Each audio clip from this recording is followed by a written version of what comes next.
Na verdade, eu não trouxe uma apresentação específica para o encontro aqui. O que eu peguei foi eu separei várias. E depois eu fiquei pensando qual que eu ia usar. E aí, por fim, eu acabei escolhendo essa daqui. Porque, primeiro eu pensei num percurso com vocês que fosse um pouco pela linha dos trabalhadores, porque se falou muito aqui os trabalhadores. Eu tenho pensado os trabalhadores com essa condição de que os trabalhadores eles são muito mais produção intensiva ou permanente de... Isso. Eu não sei se eu vou ficar na frente de vocês aqui, dá para... Bem? Senão vocês vão se movendo aí para os lugares.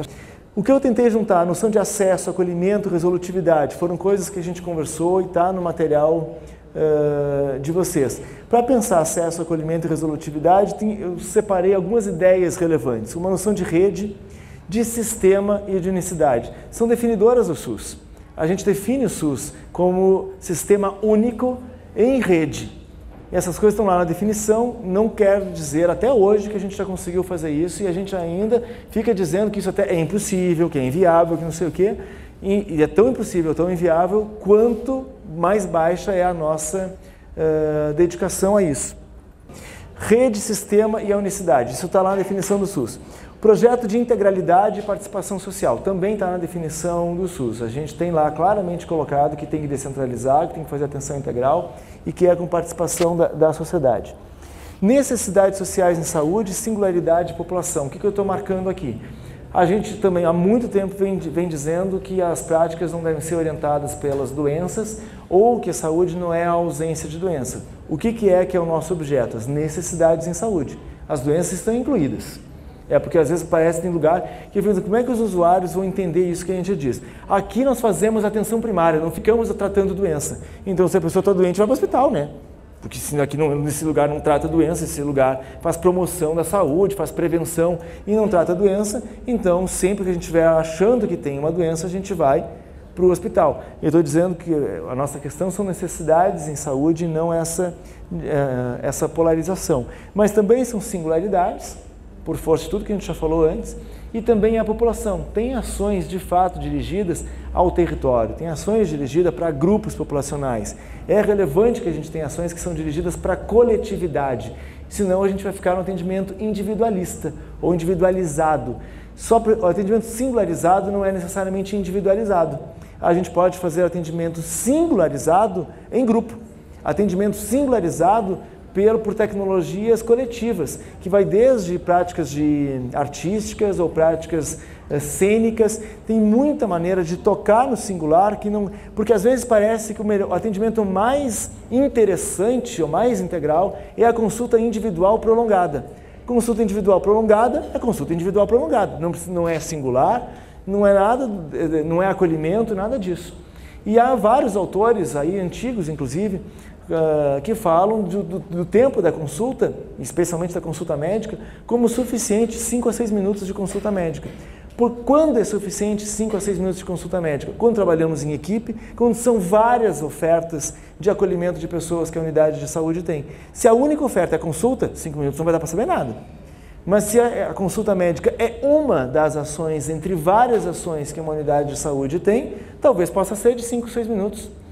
Se for a única atenção, não tem dúvida de que não é suficiente. Se é uma entre várias, talvez seja suficiente sim.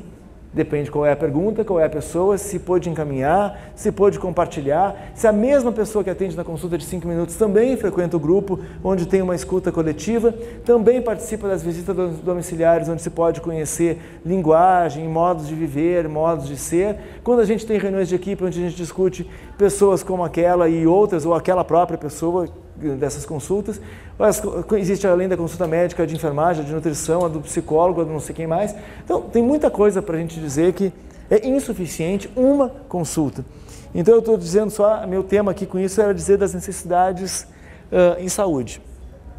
Então não preciso me dedicar muito só a isso que eu falei aqui, eu recortei várias coisas que são próprias dos nossos conceitos, dos conceitos legais da saúde. Eu botei no negrito que visem redução de risco de doença e de outros agravos, além do acesso, então, universal e igualitário para promoção, proteção e recuperação, mas para dizer que a redução do risco, muito das práticas educativas são de redução de risco. Educação e saúde, que vocês apontaram como uma questão, é de fato uma questão que deve ser incluída na linha do cuidado, precisa ser incluída na linha do cuidado. Não é menos relevante, ao contrário, é bastante relevante as práticas educativas na saúde. Quando a gente vai, vocês estão falando dos crônicos, recomendo, se vocês que vocês leiam um texto que é do Emerson Merri com Luiz Cláudio, que está numa das coletâneas da integralidade, não vou me lembrar agora de novo qual, mas dá para procurar pelo currículo do Emerson, na página dele, que tem quase tudo que ele escreveu, está na página dele, lá acho que da Federal Fluminense e da Federal do Rio de Janeiro. É um texto onde eles contam um caso de uma mulher, não lembro o nome dela, é uma bancária, aposentada, 60 anos, e ela tem um problema de âmbito cardiovascular, ela vai ao serviço de saúde, ao médico, ela vai ao médico, primeiro é o clínico geral recomenda o especialista, o cardiologista recomenda a fisioterapia, a fisioterapia recomenda, não me lembro o que mais que é recomendado, são várias coisas, muitos exames, muitos retornos. A gente consegue ver uma pessoa com uso regular, de novo um crônico, né? Um crônico das cardiohipertensivas. Bastante frequente a presença dela no serviço de saúde, e aí eles desenham um fluxograma. A gente consegue ver que é uma pessoa que usa o mesmo perfil de atenção, seja do clínico geral ou do generalista, do especialista médico, do fisioterapeuta, todos têm o mesmo tipo de olhar, a compreensão do processo de saúde e doença é a mesma, em nenhum momento houve qualquer oferta educativa ou de grupo, ou nada que não fosse a consulta e os procedimentos. Na saúde suplementar, ela consulta na saúde suplementar. A história de vida dela, quando a gente vai lendo a história de vida, registrada, porque todos os dados foram tirados, foi a auditoria do prontuário que foi feito lá para desenhar o fluxograma. A gente vê que deu para saber muita coisa da história dela. Bancária, aposentada, quem são as relações, a perda do marido, as viagens, ela viaja muito para fora do país, ela gosta de cinema, ela gosta de livro. Nenhuma dessas informações, em momento algum, serviu para algum projeto terapêutico. Tudo é ouvido, está simplesmente registrado, porque foi coisa que ela não veio da consulta esse mês porque ela estava no Canadá. Só isso está anotado. Agora, ela gosta de viajar, isso quer dizer o quê? Para ser incorporado em projeto terapêutico? Nada. Então, o que vale a pena que eu estou chamando a atenção nessas práticas educativas ou outras, elas pertencem a um projeto terapêutico, mas na maioria das vezes não são incluídas nos projetos terapêuticos que nós ofertamos. Não é porque a consulta dura pouco, é porque não tem essa referência. Porque mesmo a consulta mais longa que detectou tudo isso, que estava escrito no prontuário, não serviu para projeto terapêutico nenhum. E as consultas eram longas porque eram saúde suplementar, porque ela pagava plano, inclusive vai para o fisioterapeuta recomenda a mesma coisa. Então é muito interessante que essa mulher, um dia ela senta numa sala de espera e vê uma plaquinha falando de biodança. E ela vai fazer biodança. A biodança teve muitos efeitos na vida dela, que a fisioterapia nunca nem ficou sabendo que ela foi fazer biodança, que é uma prática completamente corporal. Então é muito interessante, porque é um caso real também, a gente lê o caso lá. Destaquei essas coisas aqui, não quero me dedicar muito, mas é que eu sempre brigo também com essas duas palavrinhas que está escrito na Constituição. O regionalizado é garantia de acesso, hierarquizado é garantia de intercomplementariedade.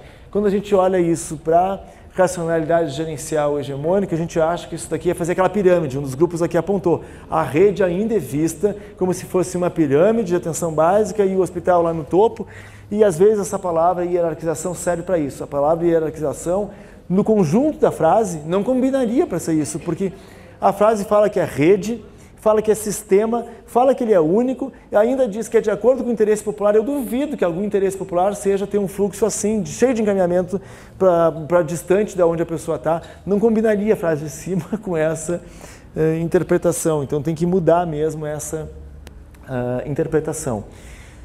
Fatores determinantes e condicionantes, eu queria chamar a atenção só para dizer que eles estão muito para explicar o adoecimento, mas pouco usado para fazer a terapêutica. Era importante que a gente também reconhecesse esse componente na terapêutica.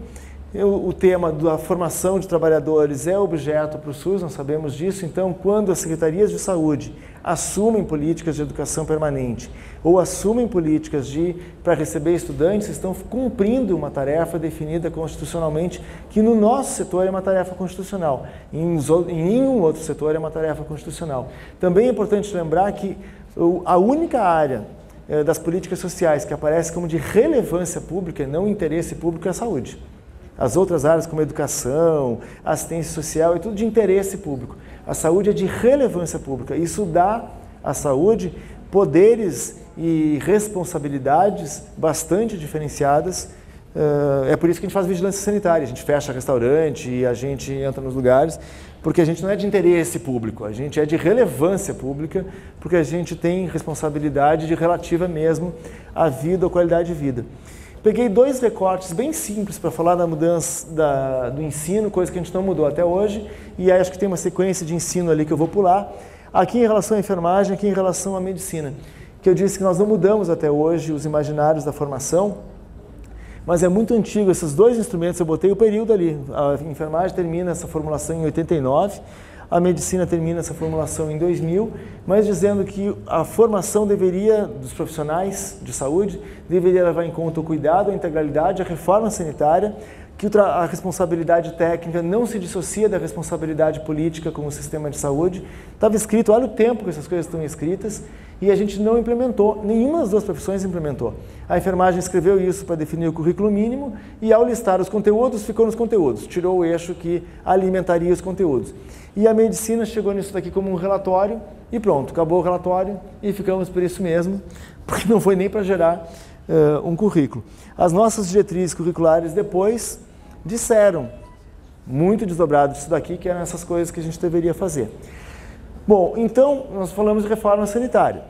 Se nós falamos de reforma sanitária, a gente teria que perguntar, eu estou dizendo que a gente pode chegar em modelos e estratégias, mas é para reformar o quê? Primeiro, um conceito de modelo, a gente poderia assumir que existe um conceito de modelo e que a gente poderia descrever um modelo assistencial que é característico das práticas de saúde. Sabemos, todos nós criticamos, essa listinha dá para ver facilmente, né, a fragmentação, práticas médico-centradas, centradas em procedimento, diretrizes biologicistas. Essas coisas todas têm uma característica que é assistencial e configuram de fato um modelo. Ordenam práticas, ordenam gestão, ordenam regulação, ordenam avaliação, ordenam financiamento. Então a gente pode dizer que tem um modelo característico porque tem todo esse ordenamento segundo esses valores. Eu estou querendo chegar no que é que nós queremos reformar. Esse era um modelo típico. Isso também o texto da Constituição é esse que está aqui em cima, mas a gente explica, como eu disse antes, na regionalização e hierarquização, com o formato dessa pirâmide. O formato da pirâmide, ele também configura um conceito de níveis, e a gente fala efetivamente em níveis, mas é como se eu estou dizendo que as prioridades ou as necessidades, elas passam a ser niveladas. Então, necessidades primárias, necessidades secundárias ou necessidades terciárias. Como é que necessidade pode ser nivelada? Vai tudo encaixar em um nível. Necessidade não encaixa em nível nenhum. Necessidade é a pergunta que traz a gente a um serviço. Seja por onde for que a gente bater no serviço de saúde, é uma necessidade que chegou. Eu tenho que dialogar com essa necessidade de dar entrada. Para dar entrada, se eu nivelar, eu só vou indicar, a tua entrada vai para baixo, vai para cima, e ainda tem um baixo e cima colocado aqui. Eu estou dizendo que isso daqui, que foi a nivelação, cientificamente a gente configurou isso daqui e tenta explicar dessa maneira. A gente pode dizer que uma hipertensão é do nível primário, no início dos quadros hipertensivos é nível primário, não precisa internar ninguém por um quadro hipertensivo. Mas acontece que uma pessoa que faz um pico hipertensivo, o exemplo que eu sempre dou é o trabalhador de construção civil que trabalha por empreitada ou o diarista que trabalha por esse rendimento diário, são trabalhos pesados, o da faxineira, né, como é o da construção civil. Essa pessoa faz um pico hipertensivo, eu posso dar alguns medicamentos e dizer, dá uma maneirada nos próximos dias. Maneirada nos próximos dias é não comer nos próximos dias. Então não haverá maneirada nos próximos dias. E ainda tem várias circunstâncias da casa, da família, da falta de dinheiro que empurra para a bebida ou que empurra para outro tipo de droga e também não vai dar para maneirar porque vai fazer o pico hipertensivo por outro motivo. Eliminou o álcool e fez o pico hipertensivo pela falta de álcool, ou do cigarro. Cigarro é outra coisa, com a facilidade com que a gente manda as pessoas pararem de fumar, como se o cigarro não ocupasse lugar nenhum na vida de alguém. O lugar está lá para um simples lazer, que é muito fácil dizer para parar. Não é um simples lazer que seja fácil indicar parar. O que eu quero dizer é que nesses dois exemplos, esses tipos de situação, quando eu comparo com um professor universitário, não sei o que a pessoa se dá conta de, preciso dar um jeito, vou me afastar por uns dias, não sei o quê. Alguns podem se afastar, outros simplesmente não podem. Então, não é a mesma pessoa, não tem como nivelar isso e dizer, se trata do mesmo quadro. Não se trata do mesmo quadro. E para mim atender, eu não posso atender igual, eu tenho que atender diferente. Todos os encaminhamentos são diferentes, todo o trânsito na rede de serviços vai ser diferente, então não se encaixa. Mas se é direito de todos e dever do Estado, direito de todos, com suas respectivas singularidades. E é dever do Estado, nós que atuamos dentro do Estado. Então é necessidades e diversidades, portanto singularidades, dirigidas a pessoas, grupos ou ambientes. Quero afirmar isso para dizer que aquela hierarquia que a gente põe na pirâmide, ela não é nem coerente com a legislação, nem com nenhum conceito próximo de integralidade que a gente possa utilizar. Essa imagem é usada por um companheiro aqui de casa, que é do Gastão, o que ele propõe naqueles níveis, ele diz, é preciso jogar um furacão nos níveis e pensar que não uma pirâmide, mas um furacão invertido para organizar o que seria a rede de saúde. Aqui a gente tem esse movimento ativo, imagine então um furacão, está tudo mudando de lugar de acordo com o que é necessidade, com o que é singularidade, com o que é diversidade. Então não é aquela pirâmide que é uma coisa completamente estática, aqui é uma coisa completamente dinâmica. Esse movimento é de dizer, então, não são níveis, mas são e não são fixos, são fluxos. Linguagem do Milton Santos, que diz não são fixos. No ambiente não encontramos fixos. Em qualquer ambiente o que encontramos são fluxos. Diante, então, desse movimento, a pergunta que eu coloquei aqui é qual regulação nós indicaríamos? Porque vale qual regulação? A regulação é a gestão das práticas, se é com um processo mais normativo, se é com um processo educativo. Um processo normativo, ele vai nos colocar, então, a fiscalização, que é o que a gente mais faz, o nível central que fiscaliza o local, o Ministério fiscaliza o Estado fiscaliza o município, essa lógica que é completamente normativa e que está na ordem dos fixos. Num processo educativo, a gente tem apoio integrado, cartografia de rede. O Ministério da Saúde agora está falando fortemente em apoio integrado. É uma linguagem que hoje está lá em todos os andares do Ministério da Saúde, todo mundo falando em apoio. Eu espero que não seja o fragmento dos apoios, né? Porque a primeira tendência vai ser essa. Todo mundo estudou isso daqui e entendeu, tem que ter apoio. Então tem apoio em tudo que é departamento. Vai ficar um problema fragmentado, que a gente vai restaurar a fragmentação. Tem que ter cuidado com isso. Mas diante dessas formulações, eu tenho apresentado esse outro desenho, não o do furacão invertido, mas o que eu estou chamando de mandala, para dizer que são vários círculos que se colocam em redes. Esse objeto, para mim, deixa muito claro de que rede eu estaria falando. Porque eu posso dobrar e desdobrar de tantas diferentes... Eu não perco a rede está aqui. Agora, o desenho que a rede tem, depende de como eu dobro. E depende para quem eu ofereço a rede. Quando a pessoa entrar em qualquer ponto da rede, a gente vai desenhar como é que ela vai ser. Então, mas ela está aqui, eu não posso dizer, então ela não existe. Ela existe. Ela tem forma. Só que a forma dela é móvel. Então eu uso isso aqui é uma mandala, eu uso dessa imagem para dizer, gente, poderia chegar nesse tipo de desenho. Então essa forma que a gente mais tem usado para educar em saúde, ou para regular as práticas em saúde, é que eu tenho dito. Essa, na verdade, por mais que a gente diga que a outra é impossível, eu estou dizendo, impossível é essa, porque essa aqui não é compatível com a vida real, com as necessidades reais, com as singularidades que são a parte viva do encontro com a saúde. Então, impossível seria isso. Mas, do outro lado, não se trata de ter o possível, mas um campo de possíveis. O campo de possíveis é o nomadismo de que a gente falava antes. O próprio SUS disse várias dessas coisas. Por reconhecer que isso daqui é impossível, não para de inventar tecnologias. E inventar conceitos, a gente inventa na academia e inventa dentro da própria gestão do SUS. Então a gente inventou a saúde da família, mas aí inventou o NASF, aí inventou a educação permanente, aí inventou o matriciamento, aí inventou a equipe de referência, aí inventou a humanização, e a gente não para de ir inventando coisas porque, claro, isso daqui não dava. Então a gente vai indo para aquilo lá e vai desenhando mais círculos que vão se pondo na tentativa educativa de um sistema de saúde. Então seriam diretrizes para uma remodelagem, se existe um modelo, e eu dizia reformar o quê? Tem que olhar qual é o modelo que tem e é esse que vai ser reformado. Para remodelar então a assistência à saúde, coisas como a integralidade é um tema, o vínculo do serviço de saúde com os usuários, a responsabilização das unidades de saúde, essas foram questões que vocês trouxeram, o desenvolvimento da autonomia dos usuários em seu andar à vida. Desenvolvimento da autonomia dos usuários é uma coisa muito difícil. Porque a gente fala, mas a gente não concorda exatamente. Porque a gente quer que o usuário concorde com o nosso projeto terapêutico. E a gente raramente, a gente inclui a equipe no projeto terapêutico, mas não inclui o usuário no projeto terapêutico. O usuário precisa estar incluído no projeto terapêutico, inclusive dos medicamentos. Em particular, se ele tiver que consumir muitos medicamentos.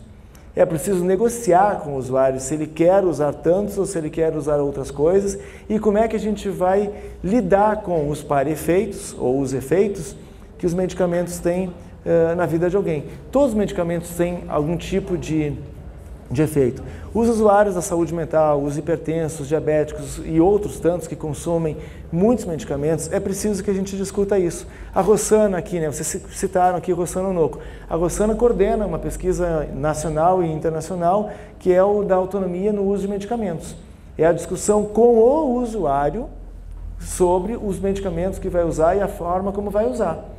Então não é que fique, usa como quiser. O terapeuta, o cuidador e o usuário negociam este projeto terapêutico, quando tem a inclusão de qualquer tipo de procedimento. Ao não incluir a gente prescreve e depois só se queixa que a pessoa não fez. E sempre que ela não concorda com o projeto terapêutico que a gente apresenta, a gente só tenta fazê-la, convencê-la de usar o nosso projeto terapêutico. Então, autonomia não é isso, isso não seria autonomia. Autonomia é negociar esse projeto terapêutico com a própria pessoa. Eu chamei aqui de substitutividades todas, porque para sair daquela polarização ou é hospital ou é atenção básica. Tem muitas coisas para substituir a atenção básica e o hospital, para fazer um atendimento um pouco mais próximo e mais dirigido a necessidades em saúde. Então a remodelagem estaria no âmbito de um conceito de cuidado ou de integralidade da atenção. É isso que a gente, nesse sentido aqui faríamos ou falaríamos de uma reforma. Então, de um modelo, primeira coisa, de assistencial para atenção integral. Aí já faz já diverge, né, do anterior. Levando em conta perfil demográfico e epidemiológico, eu marquei sociocultural, eu falei antes, né, do componente cultura. A atenção é multiprofissional e interdisciplinar, falei isso antes também. A prática clínica é cuidadora, incluindo a rede como um todo, como um usuário caminha pela rede, deve ser objeto de quem faz a gestão do sistema ou faz a gestão da rede. A gente tem proposto crescentemente que as unidades básicas sejam as gestoras do cuidado. Elas só podem ser gestoras do cuidado se houver rede. Se não tem a menor possibilidade de ser gestora do cuidado, ela vai ser gestora da prescrição. Vá para cá, vá para lá, vá para não sei onde. Ela só pode ser... Aí a pessoa que vai.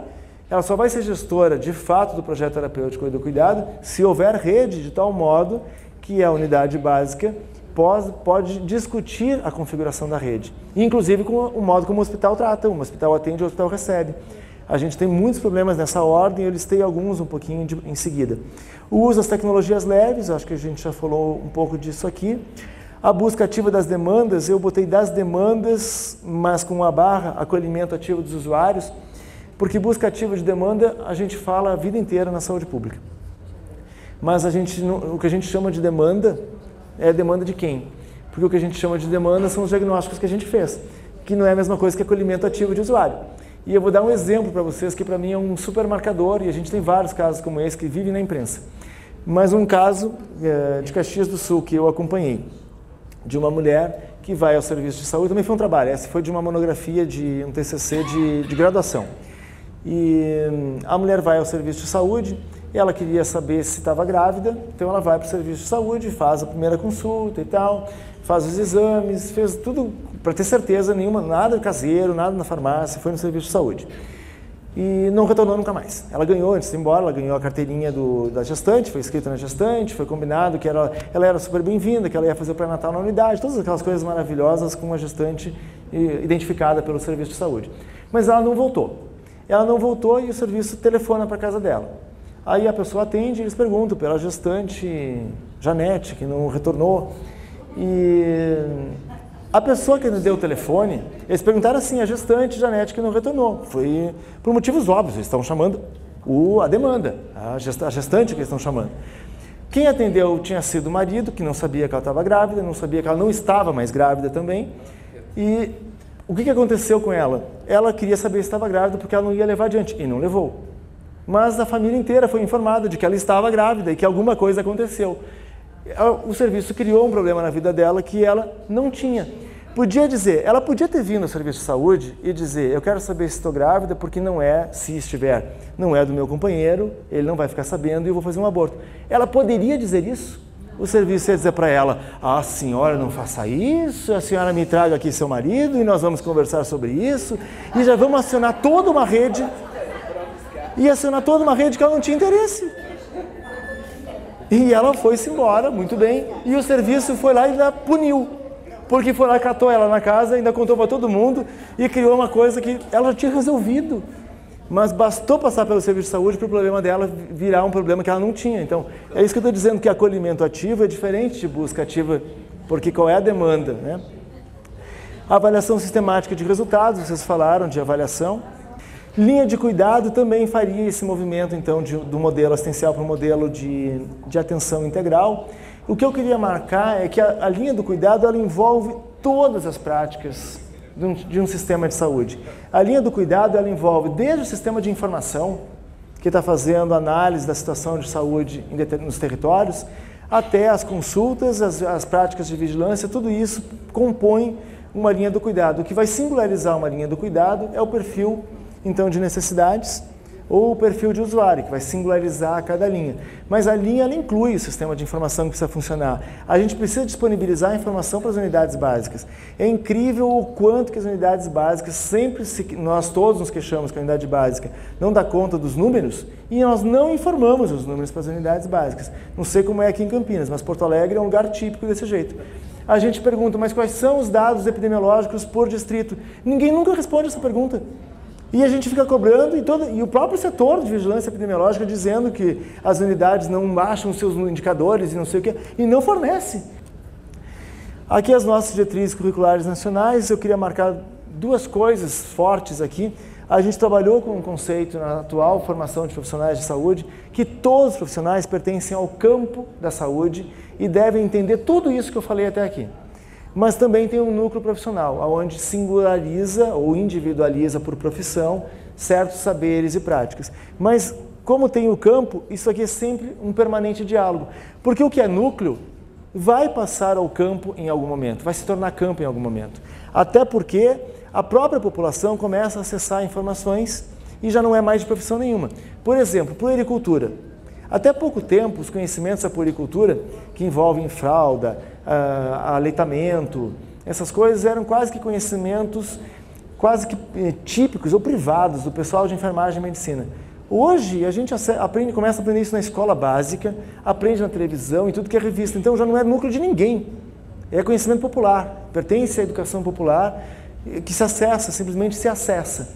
Eu estou dizendo é que esse movimento aqui é todo o tempo. Se a gente imaginar que tem alguma coisa que é núcleo profissional e vai seguir para sempre, é uma mentira, porque muita coisa que é núcleo de uma profissão se torna, em seguida, campo para todo mundo. Comportamento, análise de comportamento, é típico da psicologia. Dá para imaginar que algum profissional de saúde não faça análise de comportamento? Impossível. Então, você vai tratar na psicoterapia, talvez seja do psicólogo, mas conhecer comportamento é campo de todo mundo que atua em saúde. Esse movimento, ele é o tempo todo, é desejável que seja assim, e a gente escreveu dessa maneira. O que é comum a todo mundo? Todos os profissionais de saúde fazem atenção à saúde, devem ser formados para tomada de decisão, comunicação, liderança, administração, gerenciamento e educação permanente. No núcleo, é o artigo seguinte, o que eu quero chamar a atenção é esse parágrafo único. Vem uma lista de atribuições específicas das profissões, mas no final da lista tem um parágrafo único que diz que tudo isso específico deve estar submetido a uma compreensão de sistema de saúde, de trabalho em equipe e de atenção integral. O que já deixa bem claro que é isso mesmo, núcleo vira campo toda hora. Gestão da linha do cuidado. Então, nas diversas etapas do processo de produção da saúde, tem promoção, tem prevenção, tem diagnóstico, tratamento e reabilitação. Em qualquer serviço, seja na atenção básica, no PSF, tem tudo isso. Seja no hospital, tem tudo isso. Em maior ou menor proporção, cada uma dessas ações, mas todas elas, por isso que eu disse antes, não é aqui só faz prevenção. Aqui faz tudo isso, em qualquer lugar de saúde faz tudo isso. É preciso, para uma boa gestão da linha do cuidado, disponibilizar tecnologias e recursos a serem utilizados, todas que sejam demandadas, né? Tudo aquilo que se demanda tem que estar disponível em algum lugar da rede. A gestão está implicada com a linha do cuidado por causa do sistema de informação, pela educação permanente, pela avaliação, pela consulta à população. A alta, que é quando a pessoa pode sair do serviço de saúde, é relativa aos movimentos do andar à vida. A alta é movimento social. Então, a alta é quando a gente pode, não é para a pessoa ficar refém do serviço, tem que voltar e voltar e voltar e ficar para sempre no serviço de saúde. Ela retome sua vida em qualquer lugar e retorne se e quando precisar. Isso vale para a gente pensar os crônicos, vale para pensar a saúde mental, que é na vida que a pessoa vai administrar essas coisas, não é retornando, retornando e retornando, como se tudo estivesse conosco. Tem que ter atividade física, pode fazer atividade física com um profissional de educação física da rede, mas também pode ir para a dança de salão no bairro. Também não tem problema, essa condição, não tem problema não, é desejável. Essa condição que eu queria chamar a atenção. Tem que ter um funcionamento articulado, claro, tem que levar em conta os resultados individuais e coletivos do sistema de atenção. Tudo isso a educação permanente precisa se ocupar, porque a gente está fazendo o desenvolvimento de tudo isso no cotidiano. Eu listei alguns elementos para a linha de cuidado, que a gente pode identificar algumas. Pré-natal hoje está colocado na rede cegonha, como envolve fundamentalmente parto, puerpério e puericultura, não é a saúde da mulher, não é a mesma coisa que a saúde da mulher. Hipertensão e diabetes justifica linhas de cuidado, sem dúvida. Tabagismo, obesidade, sedentarismo, tudo isso justificaria linhas do cuidado, porque não há como fazer atendimento pontual, não há como fazer atendimento fragmentado. São conjuntos de situações de atenção. A área de acidentes, urgência e emergência, a mesma coisa. A área de drogas, a mesma coisa. E ainda tem muita inclusão a ser feita nas redes, em especial rede básica, como saúde mental. Saúde mental não pode ser uma coisa da área específica de saúde mental. Saúde mental é de toda a rede e daí vai, não vou entrar nesses detalhamentos com vocês. Aqui tem essa imagem só para a gente entender um pouco, talvez, do que eu chamei antes de interseção também. Tudo que a gente pode combinar entre trabalhos de profissionais ou entre serviços gera para a gente, isso tem a ver com aquela coisa do nomadismo que falamos antes, gera para a gente zonas de comum. Quando eu falava da grupalidade, aquelas coisas todas, gera uma zona de comum. Mas toda vez que a gente gera uma zona de comum, a gente tem a oportunidade de ressingularizar antes do comum. Por isso que a grande meta não é a identidade coletiva, é a produção de um comum que possa ressingularizar os lugares de onde a gente formula, para que a gente inclusive siga formulando, só que de uma maneira mais singular que antes, porque teve este componente de estabelecimento de reconhecimento ou de certas zonas de comunidade. Essa imagem que tenho usado para falar do quadrilátero são as duas últimas imagens e a gente conversa um pouquinho e terminamos. Está aqui os 4 elementos do quadrilátero.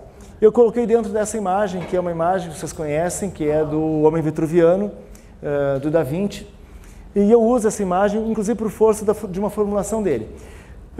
Ele diz que um homem de braços e pernas abertas desenharia como que um quadrado.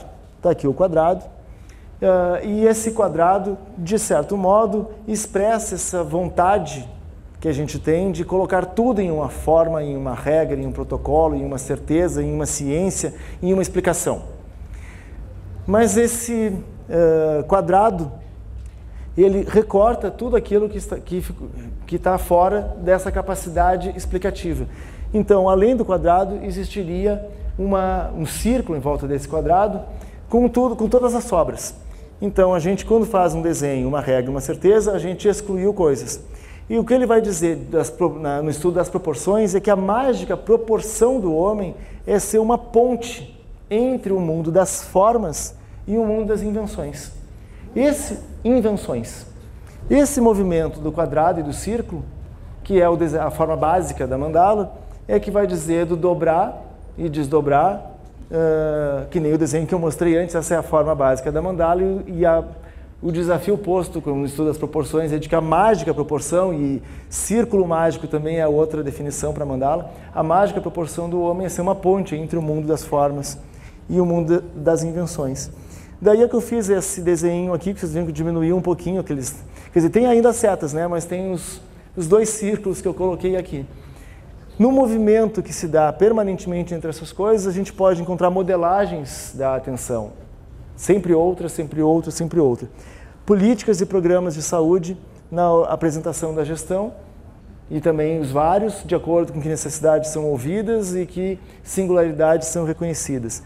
Ensino e práticas educativas as mais variadas ou fóruns e instâncias populares os mais variados. Tudo isso tem alguma interpenetração em maior ou menor proporção, seja no tempo, seja no lugar. Com isso, falei tudo que eu queria falar para vocês. Eu fico olhando as pessoas levantando, eu vou falando mais rápido. Eu vou só deixar uma historinha que eu tenho contado também em alguns lugares, essa historinha aqui. Eu tenho usado ela já faz tempo. E quando a gente começou a discutir o tema da integralidade, nós criamos, era um grupo, várias pessoas, né? E tinha um cartunista nesse grupo que criou esse personagem aqui, que ele chamava de Da 21. Tinha o Leonardo da Vinci com aquela figura anterior ali, e ele criou o Da 21, e ele criou esse cartoon. Ele é um cartunista, é o Caco, lá da Fiocruz, e ele criou esse cartoon que diz: veja, aquele é Leonardo, gênio do novo século. Gênio, ele se gaba de ter a melhor máquina de voar do mundo, mas nenhum daqueles protótipos que ele fez jamais saiu do chão. Eles riem e ele diz: tolos, esta é a melhor máquina de voar do mundo. Eu acho que é a prática educativa. Pronto, gente, era isso para a gente terminar de conversar.